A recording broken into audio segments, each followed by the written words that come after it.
வட மாநிலத்தவரின் திருமணம் பற்றி அமைச்சர் துரைமுருகன் பேசியது சர்ச்சையை ஏற்படுத்தியுள்ளது. ஹிந்தி திணிப்பு, நிதி பகிர்வில் பாரபட்சம், தொகுதி மறுசீரமைப்பில் அநீதி ஆகியவற்றிற்கு எதிர்ப்பு தெரிவித்து வேலூர் மாவட்டம் காட்பாடி சித்தூரில் கண்டன பொதுக்கூட்டம் நடைபெற்றது. இதில் கலந்து கொண்டு பேசிய அமைச்சர் துரைமுருகன், ஒருவனுக்கு ஒருத்தி என்பது தமிழர் பண்பாடு என்றும், ஆனால் வட மாநிலத்தவர் ஒரு பெண்ணை திருமணம் செய்து கொண்டு பலருடன் வாழ்கிறார்கள் என்றும் கூறினார்.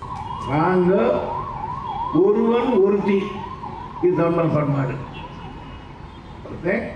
ஒருத்தி, அந்த ஒருத்தன் தவறித்தான்னா அந்த ஒருத்தியை செத்து போய்வான் திருப்பி காலத்தில்.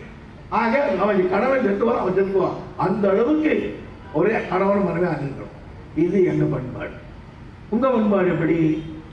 ஒரு வீட்டில் 5 பேர் இருக்கான்னு வச்சுக்கோ, 6 பேர். அவனுக்கு பெரியவனுக்கு மட்டும்தான் கல்யாணம். நாகரிகம் எந்த நாகரிகம்?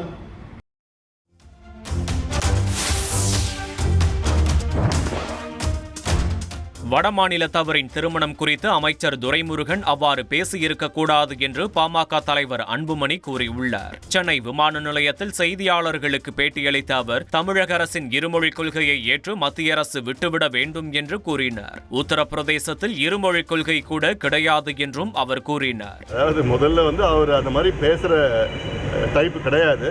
அதனால எனக்கு அது பார்க்கல. அப்படி பேசியிருந்தா அது நிச்சயமா ஒரு தவறு. ஒரு அமைச்சர், அது இல்லாமல் ஒரு மூத்த ஒரு அரசியல் தலைவராக தமிழ்நாட்டில் இருக்கின்றார். அப்படி யாரும் அவர் பேசக்கூடாது.